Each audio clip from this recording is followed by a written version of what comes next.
Hello there. I'm Holly McCann, one of the founding co-creators of Grail Leadership, and I'm here with Bella Krystal, who is deeply involved in her own community around human design and the gene keys.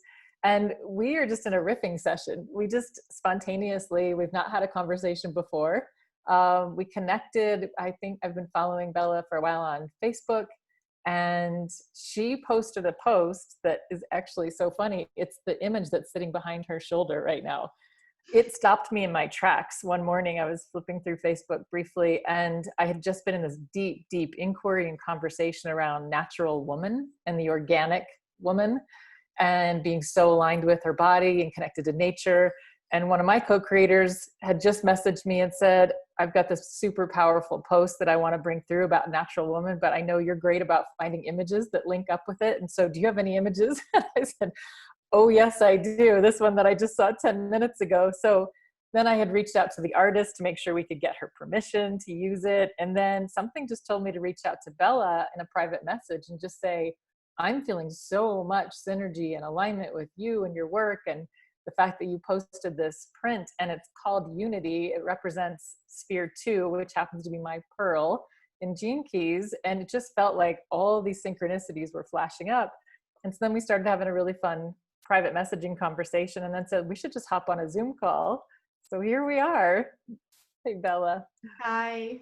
Yeah, and I just realized that that second gene key is your pearl, and for me, it's my life's work in my Chiron, and I didn't even know about that synergy before, but I can feel that she's here, the divine feminine is here, and she kind of wants to flow with us. Beautiful. And we just figured out that we're both line profile 4/6s as well in human design. So yeah, this meeting was wanting to happen.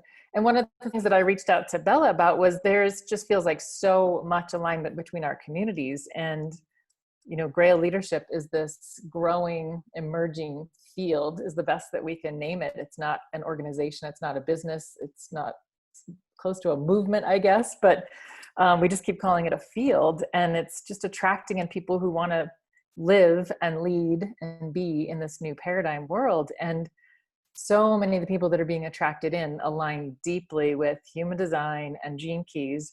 And if they're on a call when we're mentioning that and they've never heard of it, we share it with them and they instantly are like, oh my gosh, I'm so happy you mentioned this. So deep resonance between our communities. And really, it just feels like we're just tuning in and aligning ourselves with the new world, I would say, new world that's always been here as an organic universe. And our consciousness is tuning into it. So, yeah. Mm-hmm. So maybe, well, I would like to hear, and I know that for your community that's going to watch this, they already know about it, but tell me a bit about Grail Leadership and how that came, and maybe what's your leadership background, or if you have one, or if you just woke up one day and and started Grail Leadership. That's a great question. So yeah, my leadership background is multifaceted, and it's one of those things you look back at your blueprint for your life and you're like, okay, there was certainly a design here. I was a lawyer at first. I was a corporate executive and the head of the legal department for 12 years in a healthcare corporation in Northern California.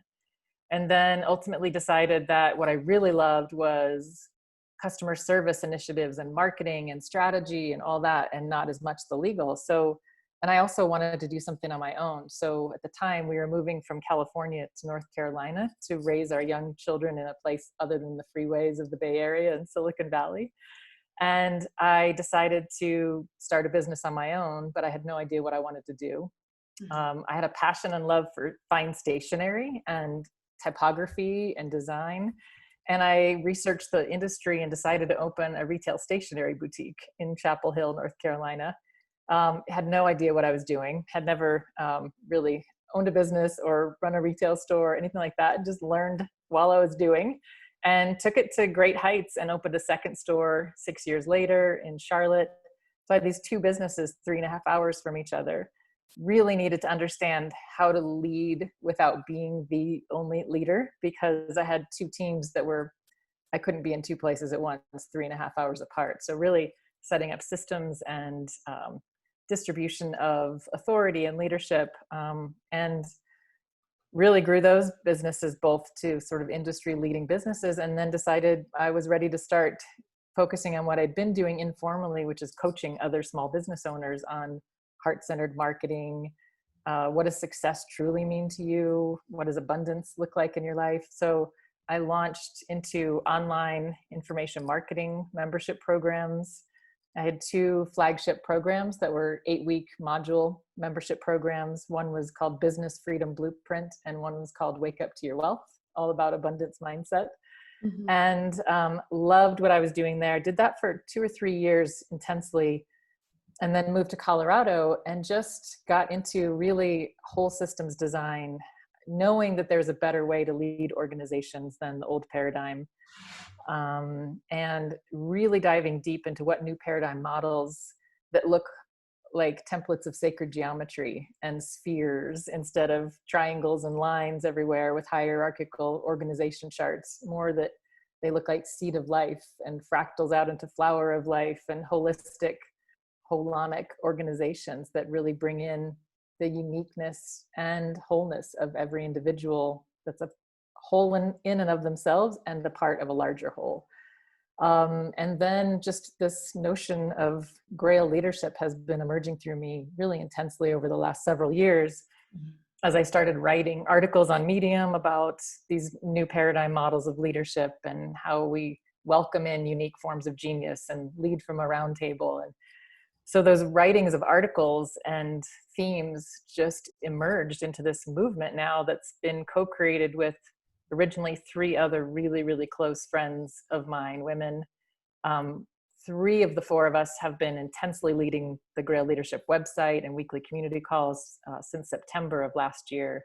And the 4th, Neve, is weaving back in with us, and so much synergy and quantum leap jumps in awareness and emergence is happening right now. It's really an amazing time to watch everything progress. And that's really what this Grail Leadership has been, is this, we didn't set out to like, let's go build a company or a consulting firm, even though all of us have been business consultants and personal coaches and things like that. But we just started aligning around topics that were alive for us, really deep transformational topics that were coming up in our own personal lives and what we were working through. And what we realized is we were being guided through this birthing of this movement field, Grail Leadership. I feel like it's not one we can claim ownership of. It's just aligning with an archetype and a mythos of how we align with nature, how we connect within ourselves, with each other.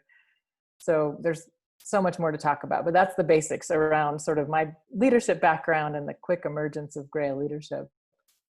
Thank you. And who can come to you? Like, who are the people that come into the field or that work with you? How does that look? So initially, what my brain thought that I was forming and wanted to form was roundtable initiatives. So what I mean by that is looking to unique either individuals or businesses that have a particular genius that they know they're just there in pursuit of this passion that positively impacts humanity and or the earth. And that once you start aligning around a shared vision at the center of a roundtable and each of those pieces come to the table, then you have this up spiraling sort of emergence of this shared vision. And so I was foreseeing things like regenerative farming communities coming together and regenerative farming in communities where you bring together the farm to table restaurants, the natural grocers, the farmers, the CSAs, the farmers markets, and form roundtables of those. That would be one example. And I could see many other around any, system in an ecosystem, healthcare, education, transportation, and then roundtables of those roundtables. And that's what I saw coming forward. So I was really calling in people who knew, like, this is my work to do in the world. I've moved through my own personal stuff, and now I'm in this place of just giving back. Richard Rudd talks about this Grail question. And what I've said is, like, once you hit this particular part of your own personal self-realization, and this amazing gift that you possess within you, you want to bring it in service. And the Grail question is, how can I best serve humanity and the earth? And that's been sort of the guidepost of, this call to Grail leadership. And what we're finding is it's really just drawing in resonant folks that may not be like the leaders of initiatives and that sort of thing, but they resonate deeply with, yes, this is speaking to something deep in me that my soul knows that's calling me forward. And they may be like, I have no idea what my role is here. I just know I'm really powerfully drawn here. And then to just watch it sort of emerge, and then groups starting to self-select into themselves synergistically and things like that. So it's really feels like it's at the very budding stage, and there's no, the only gate to entry is resonance. You know, do you feel resonant with the shared values here, with the notion of power being in right relationship within ourselves and with each other, where we don't need to take power over others or give our power away to some others or external outside authorities. So it's really been a fascinating journey of who's showing up. Mm-hmm. Would you say that it's more like a feminine way of leading and organizing, or you isn't, we shouldn't speak about polarities? It's not, it feels like, I mean, you spoke about the 3 or 4 main people being women. Is there something with that second gene key that is in the workings of it, or not really? Yeah. So one of the founding hallmarks of Grail Leadership is what I call sovereign unity. And to me, that is the integration of the polarities of the masculine and feminine, Mm-hmm. the sovereignty for the freedom and the power and the unity of the connection and the unconditional love and all that. And to me, that is what our new form of leadership is, or this emerging form of leadership is really integrated. So it's not fully feminine and it's not fully masculine. But what's interesting is that it has felt like it's required women to come forward, and women that have highly integrated their masculine and feminine, but yet in a feminine body that's bringing this forward. And it's not a hard and fast rule. We're just noticing what's happening. And some of the powerful men that are coming forward are saying, yes, it is the women that need to do this. The men are just ready to support. And when they're really in their masculine, they're not saying we need to lead this thing. They're saying, yes, this is the women that are have the authority, because this is a feminine planet and a feminine universe. And it's not to say the men are just, task, doers, just taking orders. But there's something about the women leading. And so it looks like a much more feminine form of leadership. But I will just say that's because we're so used to an old paradigm where leadership is imbalanced, masculine, so heavy that anything that doesn't look like that looks like feminine leadership. Right. But it's this beautiful dance of flow, listening deeply, aligning, being with the not knowing for a really long time, emergence, all that sort of thing, and yet bringing form and structure to it. So it's has to be both. If you go too imbalanced one side or the other, if you go too feminine, it just sort of like lumbers along and doesn't do anything. It's just like, let's just stay in this bliss state for a while, but nothing moves forward. So yeah. Mm-hmm. And what about the part of the body? I mean, what you were saying in the beginning with the painting, for example, like how does that weave into the way that you see leadership, or why was that important at that time? Because that's part of my work. So when that comes from somebody else, I'm always curious how that came to be a truth for you. Yeah, it's a great question. So not sure I can point to a part of the body, but the body is such a key role in this, because we've been so head heavy for so long. I mean, that's the conditioned society, is head disconnected from the heart, disconnected from the body. And this natural woman sort of theme was coming so strongly with some very powerful, I'll say, initiations that I was moving through, and those in our community were moving through, and a lot of us in the collective were moving through. And I just come off of doing a really powerful 90-minute presentation movie that we had launched as a watch party called Humanity's Heroic Journey, a quest for the Holy Grail, but holy is WHOLLY. And really talking about this journey through the cosmos, that how humans are actually not these sort of lowly beings that are going to evolve into something that the extraterrestrials are, or anything like that. It's recognizing that we in our human vessels right now contain all the power of the entire universe, compressed into these amazing vehicles and vessels and beings. And and how we sort of, there was a lot of talk about how we exit what we're calling the synthetic matrix. What's this overlay that is just not serving humanity, and it's more of a service to self kind of orientation, and conditioned programming and fear, and the perfection of that, because we wanted to have an experience of what does it feel like to forget that we're divine? What does it feel like to forget that we are all powerful creator beings, and have this experience? And so the synthetic matrix was a key part of that. So it's not like it's the evil enemy, and that we're a victim to it. So that's part of this whole notion. So what we talk about is when you sort of decondition yourself and unlearn all that programming of the synthetic matrix and find what's true for you, you realize you're part of this organic nature, organic universe that's always been here, that is running through our bodies, that we are made up of the same elements of the earth, that we are connected deeply to the waters, to the oceans, to the trees, to the plants, to the stars, all of that. And how do we, like your painting is showing, like, how do we just recognize it's one dance? It's not, there's humans and then there's nature. Like, it's one and the same with unique aspects and expressions. And so how we really align ourselves with that relationship and feel the sensuality of the equivalent of the oceans moving through us, of the fire moving through us, of the air in our breath, and that painting just spoke to all of that, of like getting back to that natural woman, not what we've been told it means to be a woman through our minds, but what does our body tell us? What does our intuition tell us, communicating through our bodies? And yeah. And for you, did you feel like you had to remember that it was forgotten, or was it something that was with you from you were born and you never forgot? I took the deep journey of forgetting in this lifetime. So fascinating that my pearl at the center of my gene keys is a 2, which is the receptive, the feminine, right? And my entire life was a very masculine driven, imbalanced masculine existence. I was the oldest of 4 girls, 4 daughters. And my parents got divorced when I was 11, and my mom was raising us. But, she had a lot of physical back surgeries and things like that. So I really, at a very young age, 11, 12, stepped into essentially the dad in the family.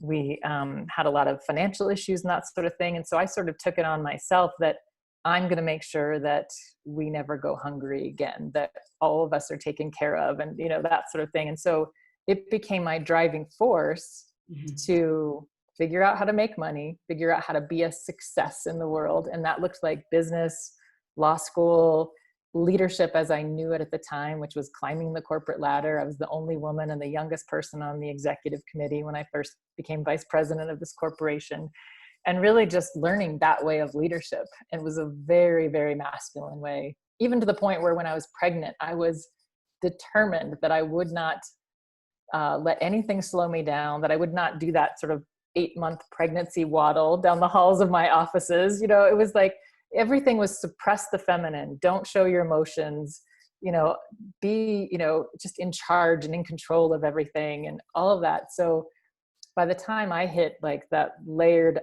on of a pressure cooker of really failing under my own successes, it was just too much piled on. And that huge, final just surrender when everything that I had done to great success started coming to a screeching halt. My mother, who lived with me, was in the last stages of ovarian cancer.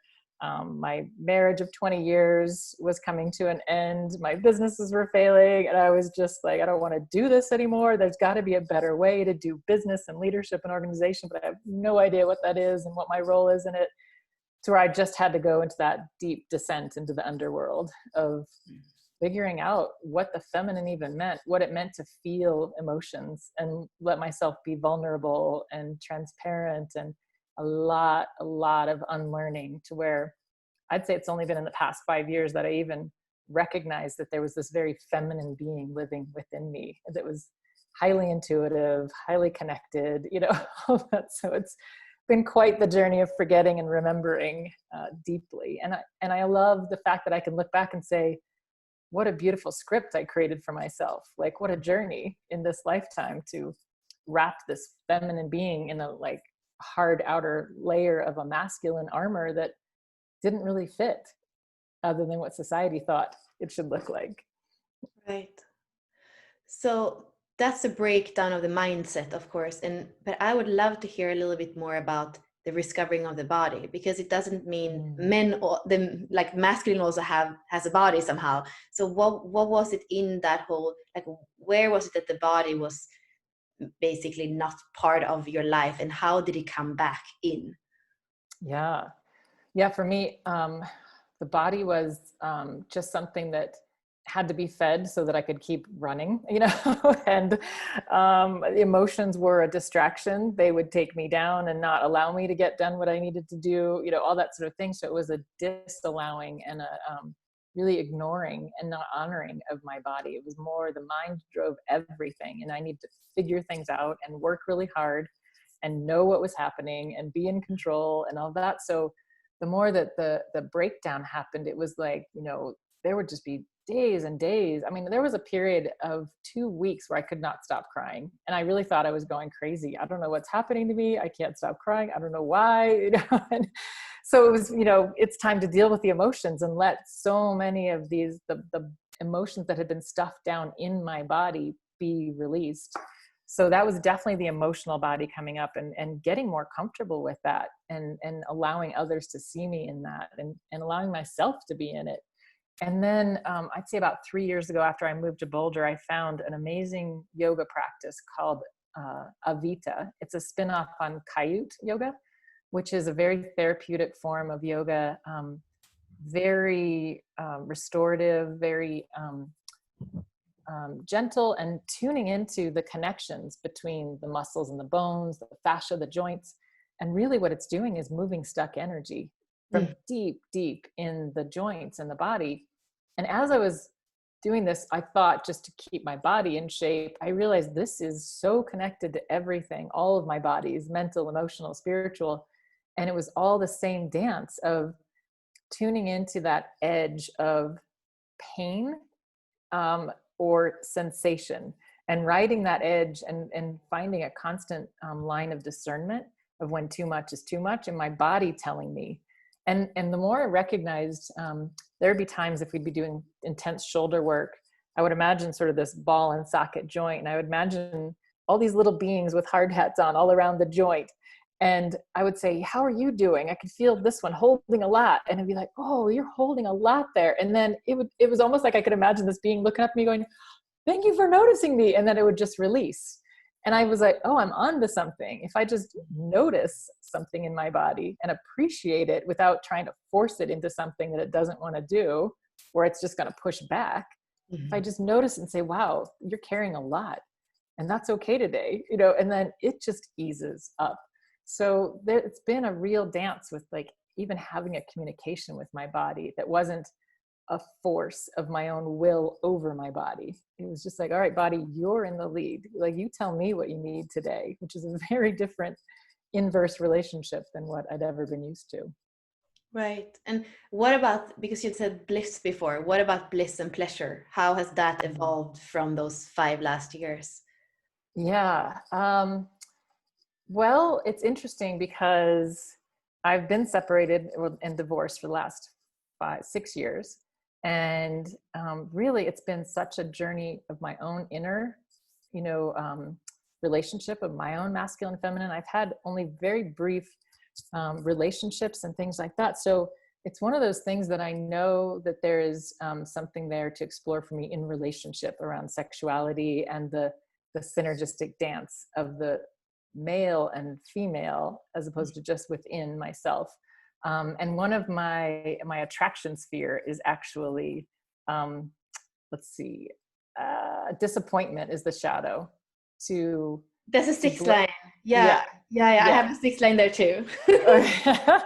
Yeah, to bliss to vitality, or vitality to bliss. I'm not remembering which one. I think vitality may be the gift. And yeah, bliss. 58. Yeah. Mm-hmm. And it's just fascinating that that's in my attractor sphere. And so just that bliss that I've noticed in myself is just this feeling of, I don't even want to call it euphoria, because euphoria feels like a induced heightened state that isn't real. This is like every part of my body feels here, and on fire and with joy and delight and ecstasy. And I'm so in tune with my surroundings, with the people I'm connecting with nature. And I really find that in nature. I'm really gifted to live up on a mountaintop in Boulder, Colorado, in 100 acres of beautiful land, pine trees and birds and bees and butterflies and dragonflies, and be continually taking hikes and just being in that bliss state in nature. So yeah, and there's much more to explore within my own body, right? As always. So it's a journey and a discovery. Yeah. I mean, we didn't know anything about each other's background when we came on today, and it sounds so much like my story. I mean, I did the same thing, and I have the shadow of seriousness and constriction, and that's how I dealt with my emotions, and so much the same. And business school, and then all the languages that I had to learn, and so similar until the breakdown, and still the reluctancy, even when it was going downhill, like saying I did everything right. How does it feel like I did everything wrong when I did everything right? And having that, I mean, I was probably in that conflict for 9 months, and still after I was like, why did this have to happen to me? And then like you're saying, you're like, oh well, that was a cool script. Because now but it takes a while. And I feel that's the thing with the void or with the breakdown, with those gaps, that sometimes we are so dissatisfied, like we were saying, like before it comes to the joy and the bliss, like there can be so much dissatisfaction and so much feeling of having done it wrong, because also we don't have a model for the new leadership. So we don't even know what it looks like. Maybe That's we are right. Kind of just preparing the ground for new leadership. But since we don't have a template, we are thinking that something went wrong. And then we're still like, I don't know how long it took for you to feel like what happened to you actually was more a blessing than a curse. Or were you through a process where you're feeling like everything was failing? Like how did you relate to that process when you were in it and when you came out of it? Yeah. So it feels like really my whole life, I would start to really notice and tune into synchronicities and have all these experiences that I could look back on and point to, like, wow, I remember when that looked like everything was about to fall apart, or my life was over, or not over, but really a disappointment. This isn't the way I wanted it to go. And then it actually turned out to be better than I'd hoped, and so I had enough of those experiences through my childhood, teenage, adult life, that I could really start to really trust in that. But yet when this breakdown was happening, it was like all the wheels came off, and and then I started my own coping mechanisms. Okay, I must need to just work harder, or I must need to figure this out more. I'm missing something, think about it better. And finally I just remember just crumpling in my bedroom and just looking up at the ceiling and being like, what? I don't know what you want from me, kind of thing. And who am I speaking to? The universe or my greater being? Like, it was just, who's the you, and that wants whatever from me. And then it was just that inquiry and letting all the wheels come off. And yeah, and then I started to have enough of those little experiences where I could be like, wow, these are the things that society and conditioning told me were the keys to success. But actually, when I do the opposite, I feel more at peace, at home with myself. And so like money was a big one. Like I said, money was always a driver of, I'm going to figure out how to make a lot of money, or make enough money to be comfortable and secure and all that sort of thing. And when I was going through all this over several years, I found myself several times saying, I'm making the least amount of money that I've ever made, and I'm feeling the most at peace. And that is true abundance, and that sort of thing. So I had like some inklings, but still, when I was in the middle of that breakdown, I just remember being beside myself, crying to a few close friends saying, I really have no idea. I have no idea how I'm going to survive. I have no idea what I'm going to do. What's my job? What's my role in the world? And I was in that deep space for a good 9 to 12 months of just the really like lost. And I don't think I ever really went to a victim place of like, why is this happening to me? But it was very much like, I don't know what the next step is. And my whole life had been the next step, that was laid out before me. Like, oh, when you go to college, then the next step would be law school, and then lawyer, and then business owner. And and to have no path was really unsettling for somebody like me. And now I delight in no path, like infinite potential, the sky is not even the limit of what's possible. So, but that's been a massive shift. Mm-hmm. Mm-hmm. I would love to reflect back the same questions, because I'm so curious about the same question to you of like how you navigated through that space. And like, to me, it's been finding that orientation within, the trust within, the security within, and not just in this like I need to do it all myself, but I have a powerful connection to multiple dimensions of me. And how you've kind of cultivated some similar orientation or sense of trust and safety and security within yourself. Yeah, I feel part of my thing. Well, I mean, you mentioned the underworld. I feel like I needed to be tucked to the floor because I had all that forcing that you're speaking about when I went sleeping 2-3 hours per night for probably 15 years of my life. From the first time I got grades in school and I wanted to have A+ and everything because you can. Like my whole thing was I was an only child, so I didn't have anybody to compare with. So for me, it was like, if you can, and then I was listening, of course, because I didn't know, like I was listening, what is the best thing you can do? What is the best school? Like, and it was, some of it was fun. It was fun to live in France. It was fun to study at UCLA. It was fun to do an MBA because the teachers actually are interested in you. So, I mean, I'm not saying that some of it wasn't fun, but there were parts, like you were saying, the physical body and the emotions. And my physical body on the outside actually looked, because I used to be a fitness model. I used to be a spinning instructor. So I had this, it's like, it was also tricky because it looked on the outside like everything was fine. I think my breakdown started just by that feeling inside that something was wrong, because everything still looked on the outside like it was working. And to not listen to that inside, to wait until it had to also fall apart on the outside. And I had to leave. I was engaged. I had to leave that. I went back to Sweden, and then it's like, because I was still forcing. That's the life. Like life is going to show you. It's going to be a little, like you say, the synchronicities. There's going to be a little thing. But if you continue forcing completely in that direction, like the signs are going to be stronger and stronger. And for me, I feel like part of it, I have a completely open ego center in human design, and that thing, self-love and self-worth, I don't have anything in that center. I didn't have a reference point for it.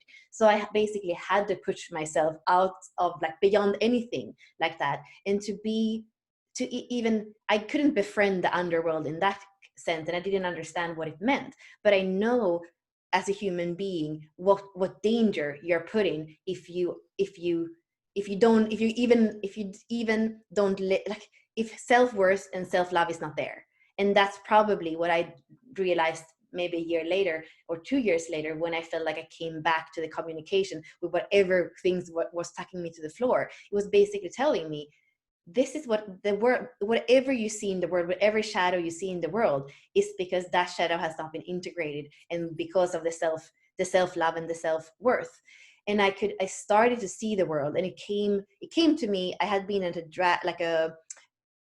I'd never go to the first time in my life I was at a club that was with drag queens or something like that. And I just saw these men. I saw the 4-year-old boy, and I just wanted to hug him before anything ever went wrong and say, you're so beautiful. Like, it doesn't matter if you have a dress on you or if you have makeup, you're so beautiful. And I came home and I laid on the bed for a whole weekend, and I was just looking. And that's when that force, it felt like it was tucking me from this part down to the floor, was basically speaking to me. And I think it's part of that role modeling that made, because now for me, it's always going to be a challenge for me, the self-worth. It's always going to be an inquiry for me about the self-love, but it's to have to be that far into it, so that it's even like your own life almost is not, it's, your life is on a fine, my life was on a fine thread, because I couldn't figure it out. And the more I left myself, because so much time you leave your emotional body, you leave your physical body because you're running on this treadmill, or you don't want to feel what you feel, like, of course something else can come in and take over. So that's why for me, it's so important to inhabit this vehicle, because when you're completely there, nothing else can come in. And then you don't have to go to that state of being nothing, And at the same time, knowing that from that state, there is something so powerful in the human being. So even when you're suffering in every little breath, I never once thought, I thought my life at that point was not worth it. But it wasn't to the point that I wanted to take my life. I just, like you were saying, I didn't know why I had to be there. I didn't know why I was stuck to the floor. I didn't know why I felt like a scared animal.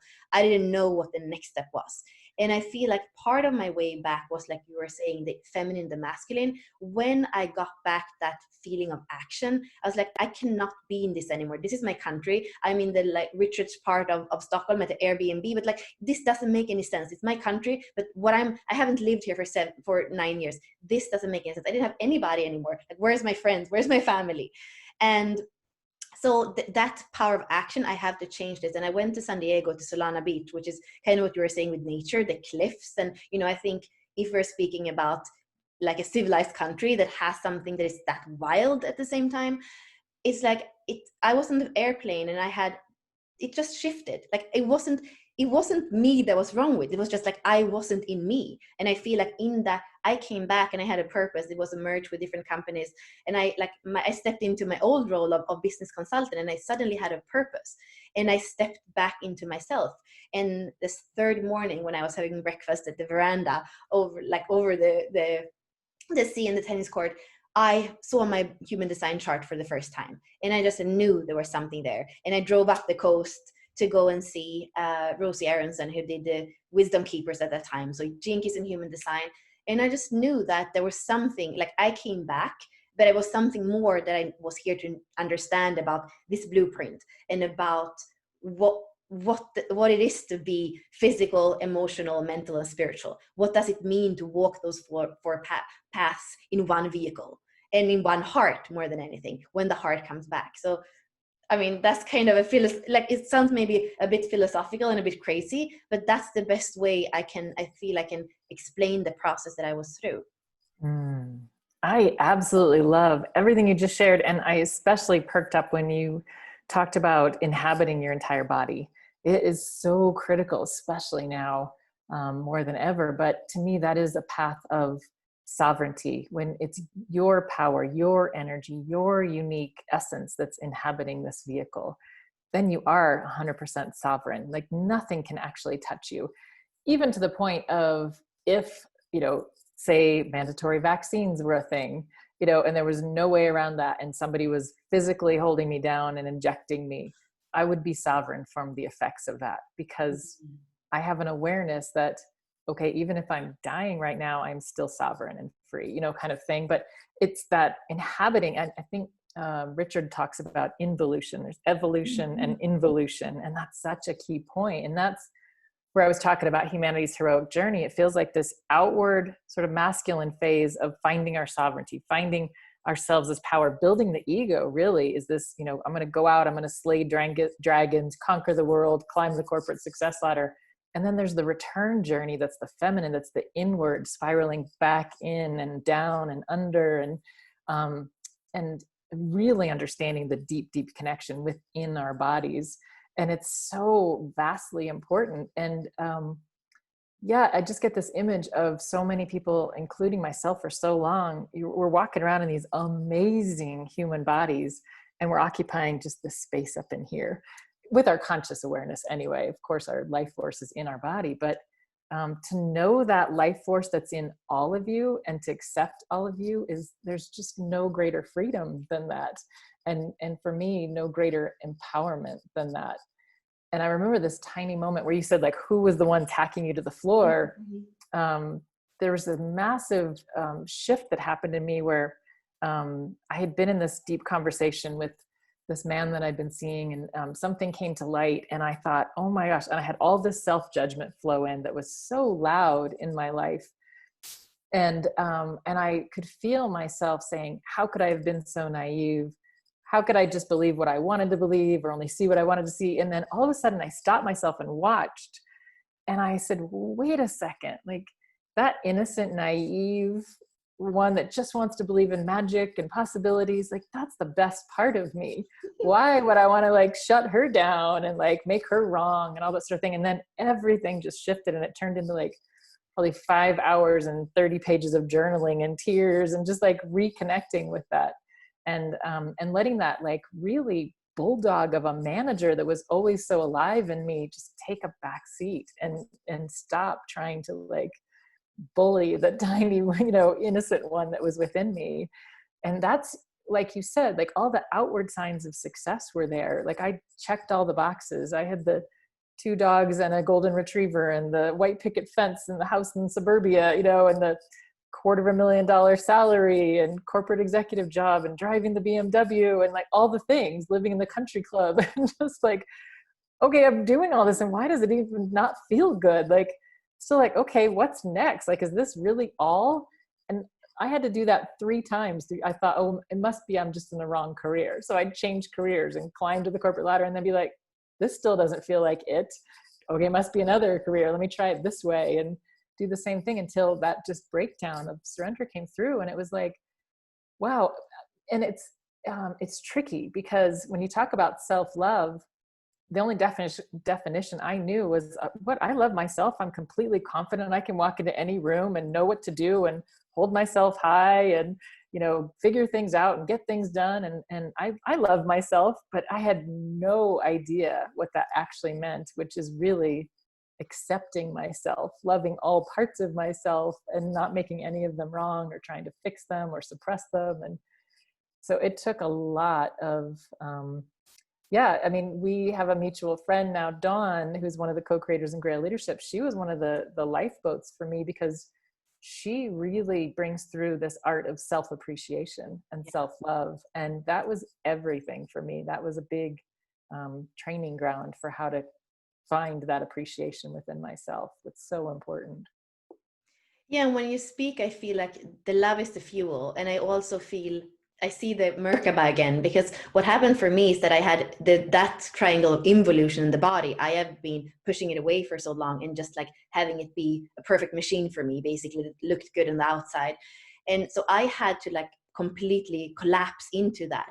But that wasn't the solution. That's why I couldn't get anywhere. But then the masculine came back and said, okay, done. Like the king came back and he like, okay, now we're going to Solana Beach and now we're going to have a purpose.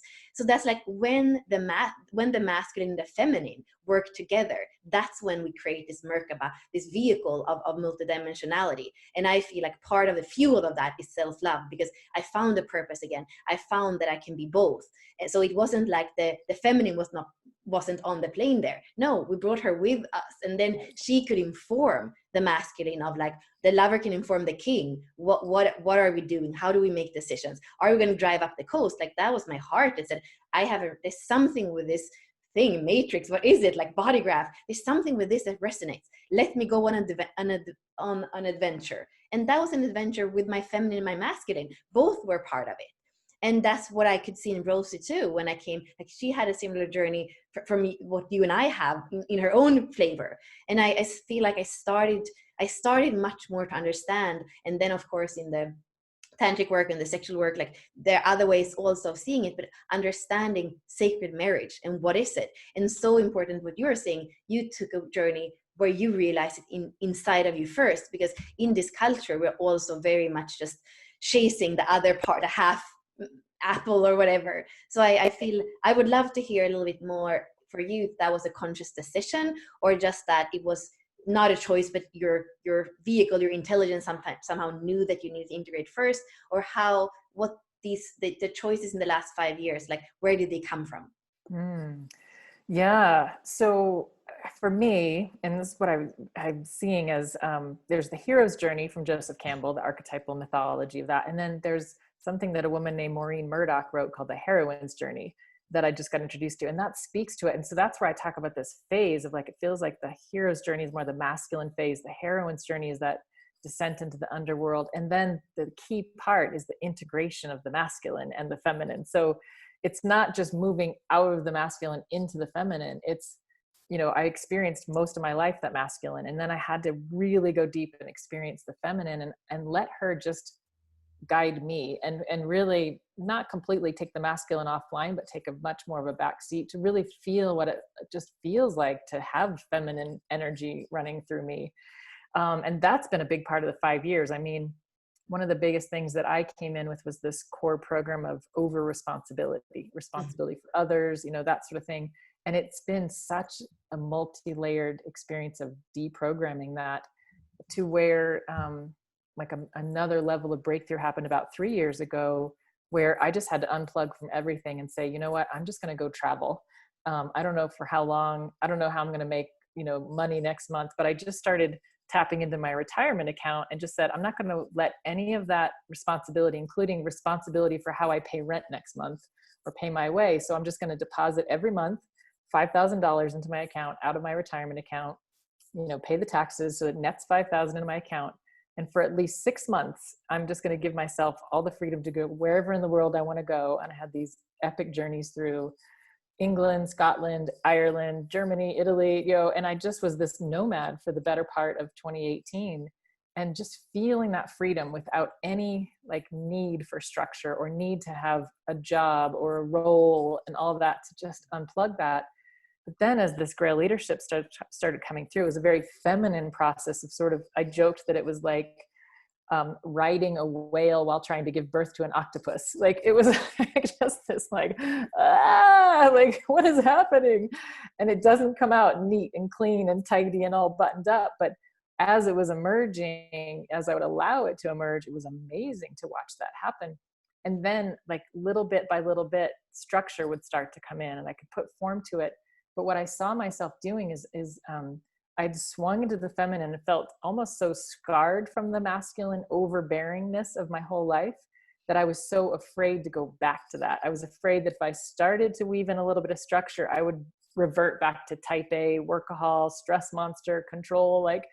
And so I kept myself just on the edge of I was really resisting structure and form and trying to put a name to this or make an income out of it or whatever. And a lot of it was own guidance that said, it's not time yet, let it emerge more. But the other was just this fear of swinging too far back into the masculine. So I was riding that for a couple of years, I'd say, until really in the last year, maybe even really intensely the 6 months, I've been like, oh, this is what it feels like to have the healthy masculine come online. And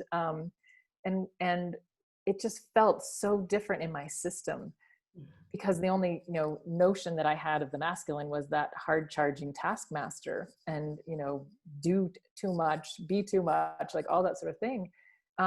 But once, to me, the healthy masculine, the divine masculine, the divine feminine and sacred union is really when they're in connection. Mm-hmm. I don't know that you can have a divine feminine without the masculine and vice versa.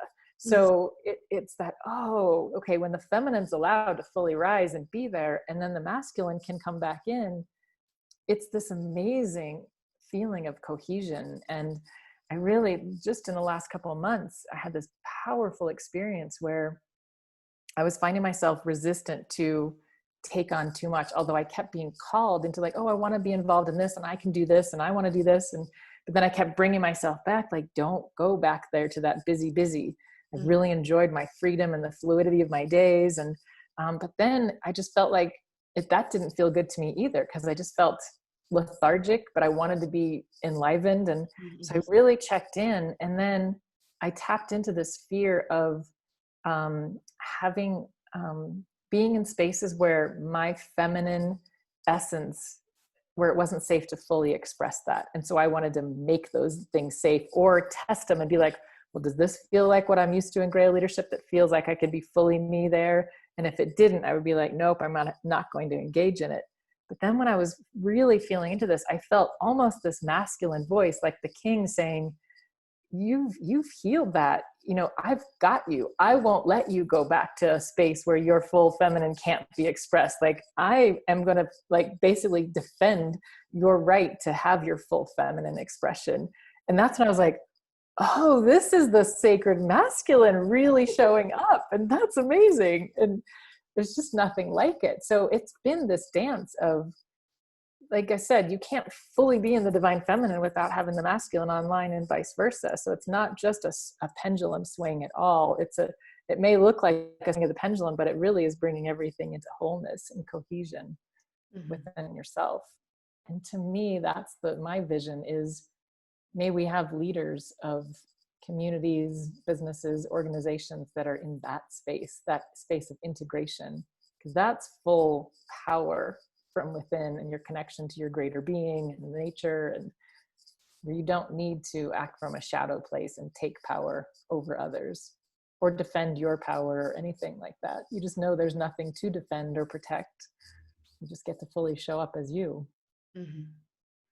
Yeah, I mean, when I hear you speak, I feel the 4-6, like what the 4-6 can be so lost, because if the 4-6 doesn't have that fourth line, the heart chakra, what I see, if we're not here, then we are lost, and we are going to choose the wrong friends, or we are going to look at the wrong things to do because they look good somehow. And we are about values with the 6 lines. It's also always about values and the big perspective. So you're going to understand a lot of things and want to do the best. But there is something when the 4-6, and I'm seeing this now because in my work I'm attracting a lot of 4-6s and a lot of people that have a little bit of a similar journey back to the heart, and back to, instead of anxiety and fear driving you have to do this, and convincing yourself, because the fourth line is very convincing, to tap in, of course, to the heart, and allowing the emotions and the heart together in a new kind of alchemy. And then the 6th line, like what opens up for me is what you're speaking about. And it's that role modeling. It's like, okay, I have integrated the feminine and masculine. I've integrated the shadow in myself. So now suddenly it's not a leadership that can ever be, it can't be like, it can never really fall down because it's just, it comes from a place of having lived it, and then it's not imposing anything on anybody. That's right. It's so crucial, because that is, that notion of live and let live. Now I know what that means, and I'm able to be that and do that. And when you can be in that space of like, I have nothing to defend or protect or justify. I don't need to explain or have anybody else understand why I'm doing this or who I am and prove myself, which is something that was guiding me my whole life. I just know who I am, and that just speaks volumes. And if somebody's trying to, judge me or take me down, that's on them. It's not me to like take that away or convince somebody of anything. And so then I don't need to impose anything else on anybody else. I don't need them to be anything more for me. I don't need them to show up in any way so that I can feel safe or fulfilled or whatever.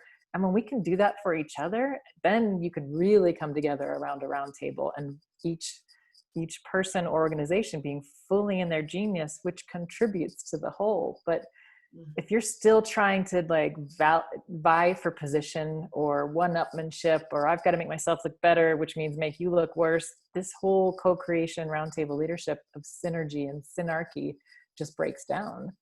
And there's nothing wrong with that, because that's revealing what's in the way, right? What's wanting to be healed. But more and more, I'm really being drawn to just, rather than, I feel like I've been talking about all these thresholds that I've been walking through, but they've been so powerful and numerous lately. One of them has been, I really feel like I just transmuted the whole rescuer archetype. There's the drama triangle of victim, perpetrator, and rescuer. And I just feel like the rescuer is so subtle that it's like almost like the last to go, because it hangs on for a while. Like we can be like, oh, I'm here to help humanity wake up or know who they are or be empowered or whatever. And you think you're doing all this benevolent work. And then you're like, oh, that's actually because I'm trying to rescue so that I feel more safe or whatever that is. But when you can let that go, I mean, I'm just in a different echelon now where I can just be and follow my intuition and follow my creativity and my bliss and what excites me and what calls me forward, without it needing to fix somebody or something. And yet at the same time, it greatly serves humanity and the earth, but just through the essence of it, not because I'm trying to drive an outcome through my will. It's like you've created the space for a different kind of will, like thy will to come through you. Yeah, and I mean, now I'm going back to human design or the gene keys again, but that 4-6 profile, the 6 is unconscious, the 6 is the DNA, the 6 is the body, and it can't be manipulated by the mind. So the way that it can come out is that you live your fourth line to the best of your abilities, and then that's natural. So that the role modeling for the 4-6 comes from a place of being rather than from a place of doing. And if you're a 6'2" or a 6'3", well, then it might be a little bit different. But there is something here, and knowing the 4/6 is the only profile that has the 6 line in the body, there's just something that I can, I can feel with you. And I think you're a manifester. So I know that what I'm tapping into is profile. I know that that's the resonance. And there's something interesting here that I'm feeling with the investigation of the line that we have in that unconscious side, the purpose and the radiance. There's just the genius somehow is in the DNA, the genius is in the lineage, the genius is in the cells, and everything that has a history, that has an imprint. So which I feel like we are rediscovering, and leadership has a lot with this rediscovering that imprint, and like you say, come into alignment with that imprint for each one of us, not to save the world, first, but to come in and walk into that. And with you, I feel that the fact that you have also kind of had the patience, because often we know that, like, we are human beings and we need intimacy, and we love to co-create, but to actually take times and be able to integrate in ourselves first. And even, that can be in an intimate relationship. It can also be the same thing, recreating a company, and wanting to do it, but to have that, allowing the time, allowing the patience, knowing maybe as a 4/6, when do you step down on the roof? Maybe you weren't supposed to come into the world until now, and allowing those. For me, COVID has been, for the first time in 7 years, I'm in the same place for more than 3 months. It's not happened. It wouldn't happen either, because my second Gene Key life's work is always orienting, and there is some kind of great work that is happening. You were speaking about Ireland and Scotland. There are those places where our imprint has a connection. So for me, for my personal me, this has been so good. And I'm still discovering what it means to orient in one place instead of orienting all over the place. I love that. And it reminds me of this, great irony. I feel like anytime you hit those paradox, you're hitting truth, of where it's these cosmic jokes of, my whole life was, I'm going to control this. I'm going to figure it out. I'm going to map my destiny. Right. And then when you can shift into recognizing this amazing blueprint that I created for myself from this greater being dimension, this dimension of myself that isn't necessarily this being or my mind. It's hard to articulate what I'm trying to say, but when I look at these blueprints like human design, gene keys, astrology, the archetypal patterns and the lineage that I came in, the family of origin that I came into, all of those things are by design.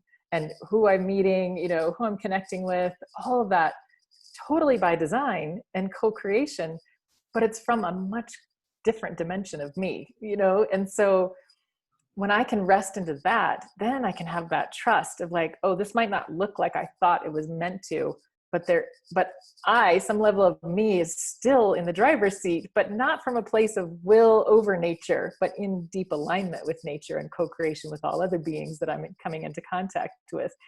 And you mentioned Ireland and Scotland and that imprint. And so this is sort of that one of those cosmic jokes of, I am so not in control here, but at a greater being level I am. It's so divinely orchestrated, because I just was sort of like, I don't know, where am I going to go? And funnily enough, with Richard Rudd, I had been on a Zoom call with him and Nitty Berry and Ten Mayo with 2 other leaders of another organization, a transformational leadership organization that I was working with. And we were talking about alignment between our organizations. And Richard happened to mention that sometime in the next 6 months, he was going to be holding a workshop in person around the Venus sequence. And I, at the time I was in Gran Canaria in Spain, doing this work. And here I am, a year later, finding myself going to London. I thought for 3 weeks to stay with a friend to write all these sort of maps and models that were moving through my head. And then the week before I landed there, she said, Holly, you might be interested in this. Richard's having a Venus sequence day in England, in Bath, in Perthshire. And I was like, what? It was like 2 days after I land. She was going out of town for the weekend on a train. So she said, you could take my car. Got myself there, ended up in a very small, intimate, workshop with Richard on the Venus sequence there in this amazing part of the country in England. And I'm like, how is this my life? It was so meaningful. And then my whole trip was like that for 3 months solid. It was just synchronicity after synchronicity, just being divinely led, just because I was just open and I didn't have any agenda. And then I found myself in Scotland. And what I didn't know, even until I got back, was I was being led straight into the heart of King Arthur, Grail leaders, the Grail Knights. I thought I was going there for Mary Magdalene and going to the island of Iona and Rosslyn Chapel to just connect in with those energies. And I'm on this tiny little sacred island of Iona in the western Hebrides, or not the western, the islands off the coast of the western Scotland. And just like, why are there 40 Scottish kings buried on this tiny island?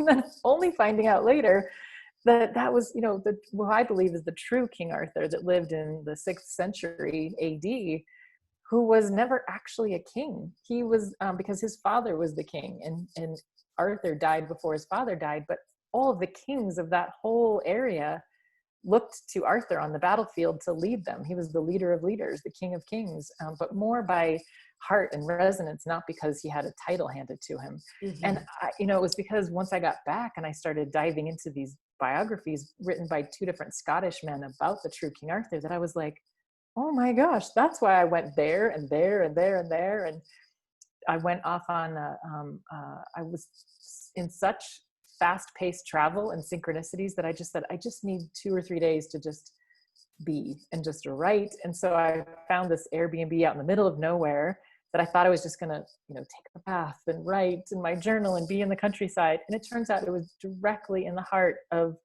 the Dalriada, which was these Grail kings, and where they were crowned. The way that they were crowned was they went on the top of this hillside that my Airbnb happened to look directly across this ancient peat bog at, called Danad. The Airbnb owner, he mentioned Danad, and I'm like, what's Danad? And he said, isn't that why you're here? And I was like, no, what is it? And he said, that's where the Dalriada knights were crowned. And the lore is that the knights or the kings would put their boot in this depression in the top of the stone, and the stone would sing to them and say, like, yes, this is a match. And then they were accepted to be the king and could be crowned the king. And so their coronation was a wedding ceremony where they were marrying the land, marrying the feminine, vowing to serve her and all the people of the land and the kingdom.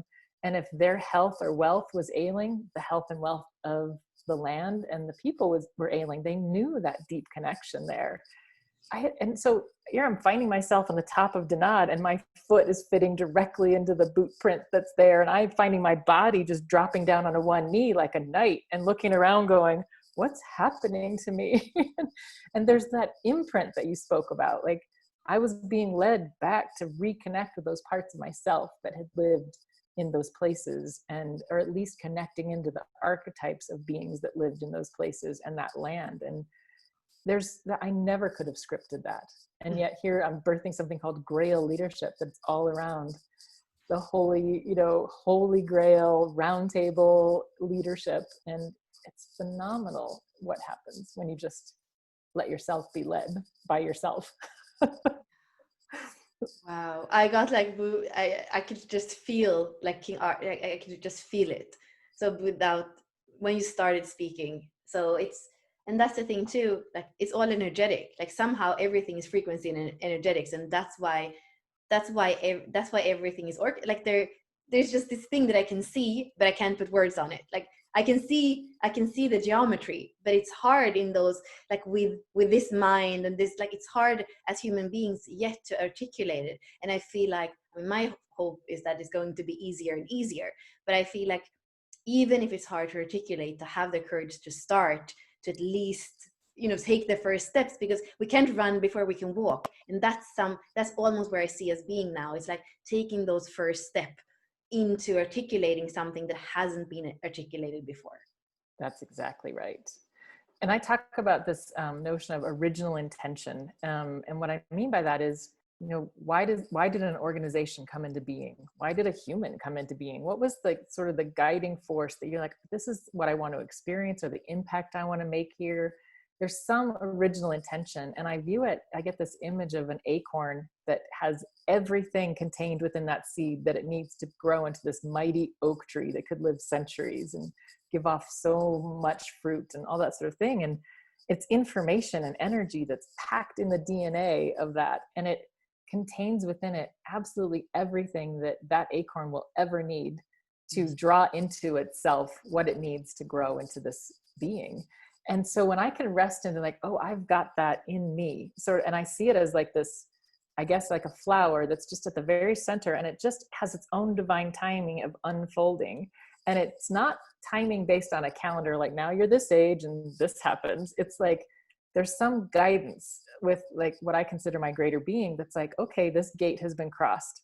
Now you're ready for the next step. And it's like, it's already been written at some level. And I was always resistant to anything that felt like destiny or fate. Like, no, I'm co-creating free will, and that, but yes. And, it's like this singularity, like the entire thing has already been scripted.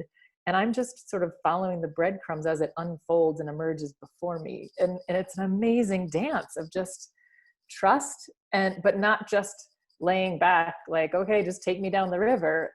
I'm actually taking steps, but it's not anymore. This realm is not like my old way of being, where I could get a vision, go build a business, construct a retail store just like I envision it. It's like, this has never been done before. We're in completely uncharted territory. So I couldn't even possibly, even if I wanted to, script out what the next 3 months even looks like.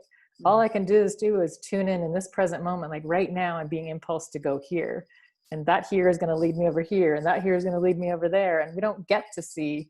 I was joking. There was a period, I'd say about 6 months in the last probably year and a half, where it was such a feeling of standstill. Like I used to joke, you only get to see the one next step. But I was like, I don't even get to see that. I like can barely see what I'm standing on right now. And that's it. Like, it's just like, I'm in this and I'm not moving. And it's just like, learn how to just be in this moment without any notion of the next step. So it's a lot of pressure off as well. Like the mind wants to go, what do you mean? I need to know what's happening and how I'm going to be safe and how I'm going to make money or whatever. But when you can really just let that go, it's all perfect. Even if I don't know, I can trust and then just follow what's calling you. Yeah. And I feel I think we mentioned that before the recording, the stability and the flow. Like there is a stability that it's not fake. Like, when there is a stability or not, and you can feel it. So and still there is a flow. And that's because before it was like, either you have stability, either you have control and action, or you have flow, but you can have both. And that's the polarities, that's the integration. So right. That's why that you are on the right path, because it feels really good because it's both open-ended and you feel that your core stability is there. So you don't have to feel like you're almost tipping over somewhere where it's not aligned. Yeah. And that's a perfect description of the difference between what I call the synthetic and the organic. Like the synthetic, it's like the mind thinks, oh, this is what stability looks like. And it doesn't involve flow. The flow will just mess up the stability. Mm-hmm. And so the polarities are going against each other. And then it feels like organic is the polarities are dancing in unity. So like, I almost say you can't actually have true stability without flow, and you can't have true flow without stability, because they serve each other. And that's when you're in that integration of the polarities and the dance of the yin and yang and the masculine and feminine in sacred union, where you start twisting your mind up in like, well, is it feminine or is it masculine? Because if you go too deep into it, you're like, wait, that's kind of the masculine, but no, it's feminine. And I know. That's been a lot for me we're not going to go into even more details, but I've been seeing that, like I've been looking at the chromosome level, like, oh, but then the feminine looks like the strongest and then I was looking at the sun and the moon, but if the moon is the feminine, well, then the masculine is more powerful. And part of like my journey now is kind of that, the solar truth for all of us. And then you were speaking about the sovereign unity. And that's what when I see solar truth, that would be the word of describing solar truth. It's like, we are not reflecting somebody else, or we're not being the half apple or fruit. Like it's in sovereign unity. It is in our solar truth. And then, that seems like that kind of leadership that is so natural because it comes from within. Right. Absolutely. Coming from within. That's such a key, because otherwise we're living someone else's story or trying to live someone else's power or essence. And that's one thing that came to me early on, is like, what does it mean to actually have my own power and my, like, oh, it felt like I was being shown, like, that's why it doesn't work to take power over someone, because that's their power. It's not my power. It will never match who I am. So it won't actually work. You'll never feel fulfilled. But when you can have that power from within, it's your power. It's not someone else's power, you know, and everyone else gets to do the same. And then they all get to dance together in this amazing symphony. Yeah, and I can see that, you know, so I don't know if I've been trying to take the power over, but sometimes I'm so much about transformation. So the people that are around me, I feel like there is something there is a possibility for catalyzing transformation. And I can see that that's connected to kind of taking power over, because what you were saying, you are letting that field of Grail leadership, whoever is going to come in is going to come in, and to accept everybody's right timing for transformation. So for me, I can see myself stepping back and actually even cutting the cords, where I see that there's no reason for me to push for an integration that is not mature. It's like an unripe fruit. And that's been a big thing for me, to step back and be trusting also of everything that's happening around me. And I feel in the bigger sense as a 4-6, with the world and everything that's happening, that's easy. But in the interpersonal, sometimes I feel like I see the potential so much, and I see the transformation that is going to happen, and then I don't want to understand that maybe it's not now, you know. So that's again taking a step back and being more, I mean, this is Richard Rudd, that's the reason for why he's a teacher, because that's patience. Like, if you can do it, why wouldn't you? Like, you know, that's been a lot of my journey. I've been exactly the same way, Bella, and I laugh at it now because what's fun to laugh at it, but I can look back at the insanity of, because it's well-intentioned. I mean, you can see the potential, you can see like so much greater ease and less suffering, and you want that for everyone. It's coming from a loving place. But an example that I laugh at is, you know, I found Eckhart Tolle in like 2011, 2012, The Power of Now, and something just really clicked in me and really started to open up. And I was getting so much out of that book at the time. And I had my mother and all 3 of my sisters were living with me and their families in this big house and with my family. And I said, that's it. They all are having really hard time. They're having physical problems, financial problems. They just need to read this book. And so I'm going to make them read the book. And I declared that we were having a book study and we were going to go through a chapter a week of this book. And I bought them all copies, and I was like, you don't have a choice. If you're living with me, you have to do this.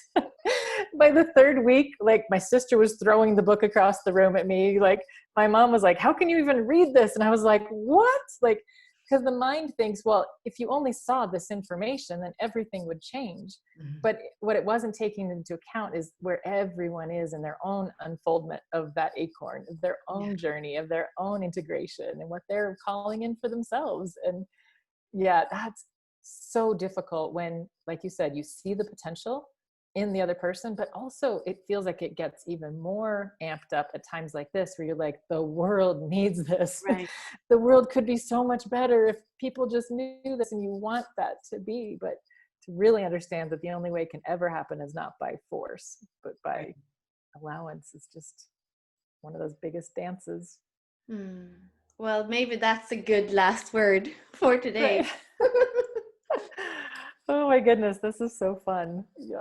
Yeah, we'll definitely need to do it again. I really want to hear so much more about what's unfolded and unfolding for you and your journey. Yeah, and thank you for going, you know, so wide from the super personal to the world, and from like, thank you for being so open to share in so many different realms with me. Thank you for asking such great questions. It's fantastic. What a beautiful co-creation. Oh, thank you so much, Bella. This was so fun. Thank you.